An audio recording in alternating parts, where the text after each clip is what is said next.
It is getting really hard to find more collared shirts.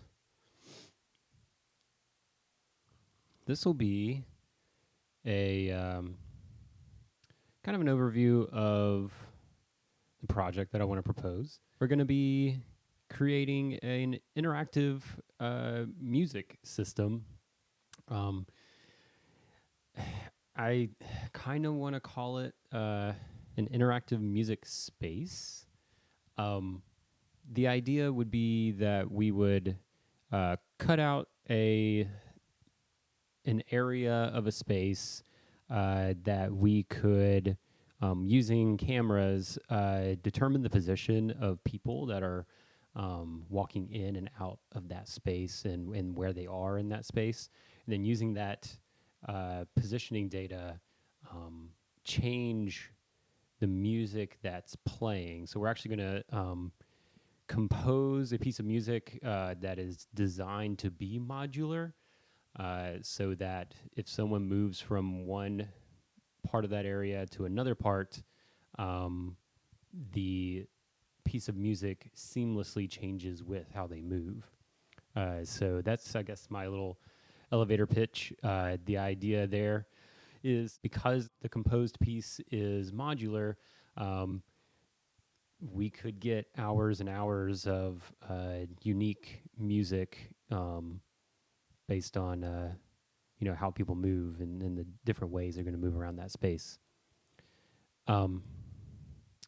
So let's talk about a timeline. Okay, so we're going to be doing two things in conjunction with each other. The first thing will be completing the composition that the participants of the interactive space should be listening to, which this should be done over the summer. It should be completed before August 24th, which is the first day of on-campus classes.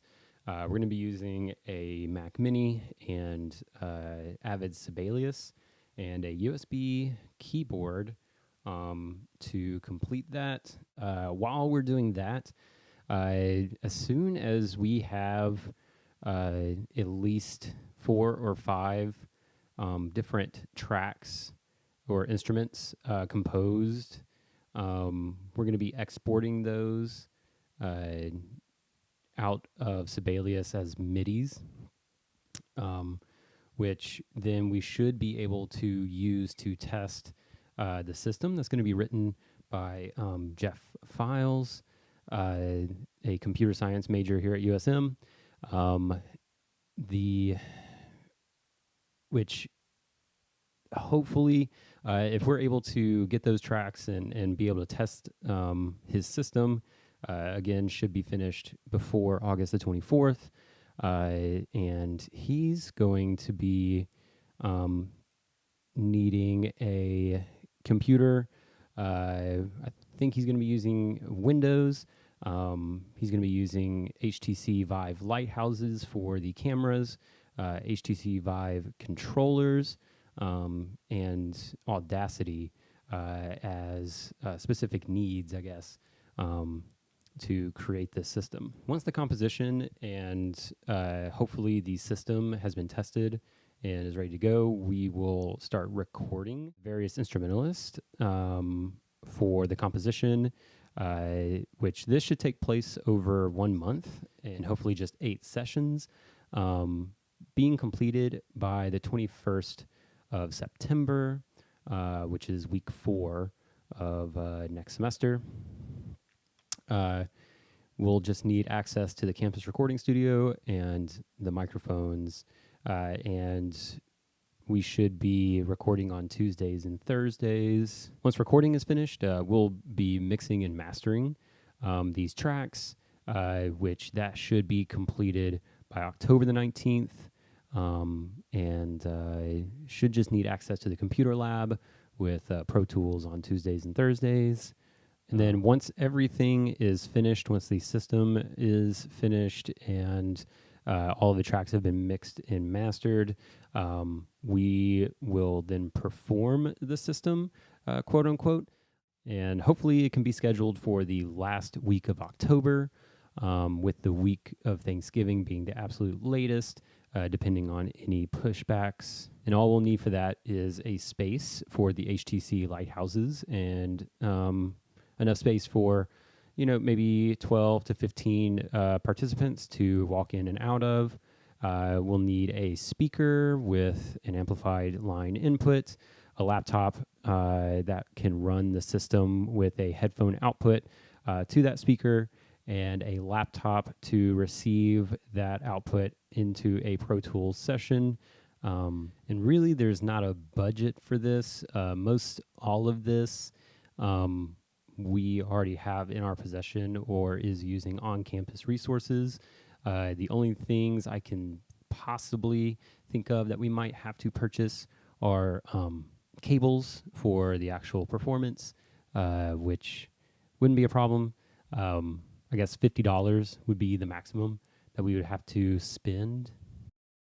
And so here are a few reference points.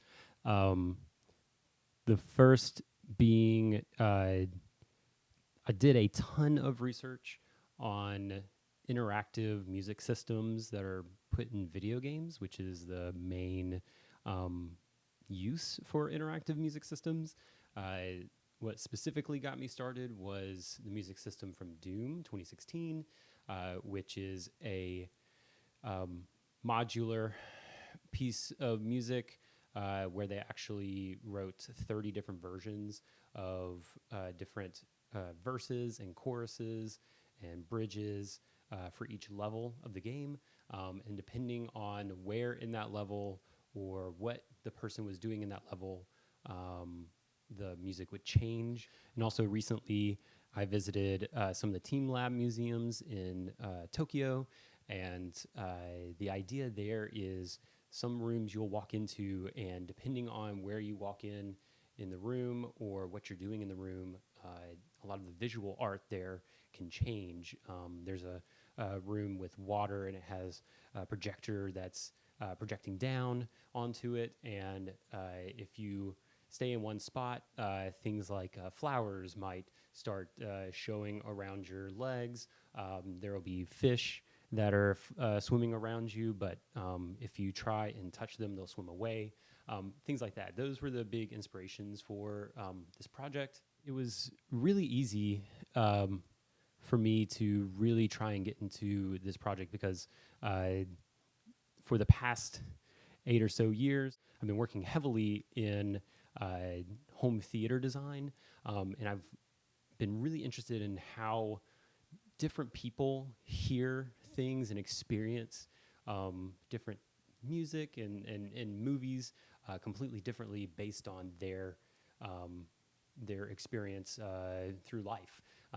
And this kind of interactive system is kind of a way to almost help them control how they are hearing a piece of music. And that's the big objective for me here. So I hope I was clear enough in what I'm trying to do. And if you have any questions, let me know.